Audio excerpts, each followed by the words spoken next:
Good guys, mga idol, mga lods. Ito na naman, papunta na naman ako sa grahe guys. No. Oras na naman para bumiyahe. Ayan guys.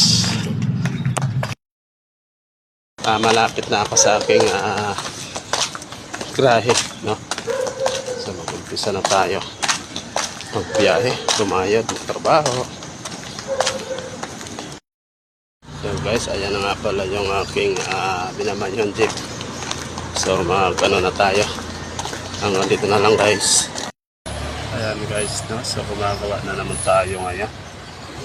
Dahil guys, pag pinipreno ko kumakabi kaya nagtanggal ako ng isang gulong. No? So, sa madaling salita guys, no? Stop up yung kabilang gulong. Mauna ang preno sa kabila, tapos dito sa kabila hindi pa umaangat, kaya pagka piniprenohan mo guys, no, umaangat ay kumakabig kasi hindi pa umahapit dito sa kabila kumakapit na, kaya siya kumakabig. So panoorin nyo ito guys, no, tingnan ninyo para malaman nyo guys kung ano yung aking ginagawa.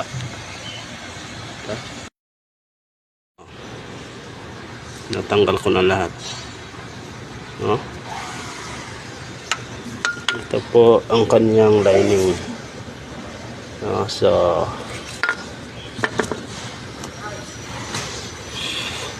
sa madaling salita guys, no, ito ay nakapatong dito, no?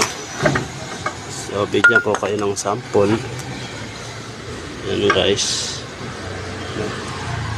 So pag yan ito guys, ganito kasi yan umaangat yan pag ganun guys, katulad niyan, no? Yan na nagtatulak ng preno guys.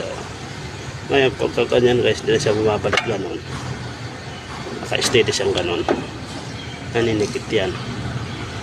Pag hindi siya nang kakagalaw ganun, sabihin kinakalawang yan kasi hindi na siya umikot yan eh. Yan po. Kahapon ito po yung ginagawa ko. Ayan kabila.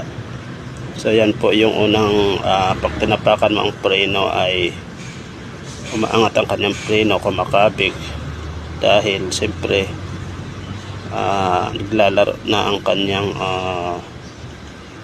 preno, yung cylinder umaangat baba.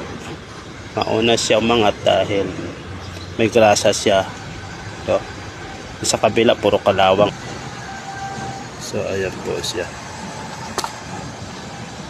Hindi po madali ang magagawa guys, no. Ayan, tatanggalin mo yan. So ito guys, no, inilihan to. Kailangan sa ito yung puno-puno ng kalawang, kailangan to siya lihain kasi hindi umaangat. Ganun kasi yan guys. Ganyan. Ito. Yan guys, isa-isa yan guys, liniliha. Kaya natatagalan ako. Yan, isa-isa yan lilihain. Kailangan makinis. Tapos lalagyan mo ulit siya ng grasa. Yan siya guys.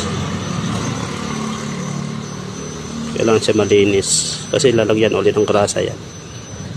Para po siya ay ma-adjust.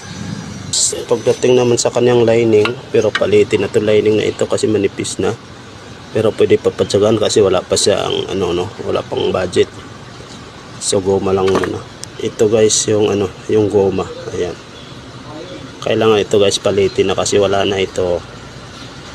Kaya mamaya pupunta ako sa kasi wala pang bukas ngayon, masyado pa maaga. So guys, ginagamitan ko pa ng martilyo yan, oh. Kasi para lang matanggal dito. Kasi ayan na siyang matanggal. Dapat ito pa maglalaro yan. Yan guys, dapat ito maglalaro ganyan. So hindi siya naglalaro, kailangan siyang tanggalin, no, para malinis at lagyan ulit ng grasa para maglaro siya ng ganun. Ayan. So pinartilyo ko pa ito, no? Kasi kung di mo mamartilyo hindi siya matatanggal. Kaya wala siyang preno. Mahina po ang kanyang preno, kumakabig sa kabila.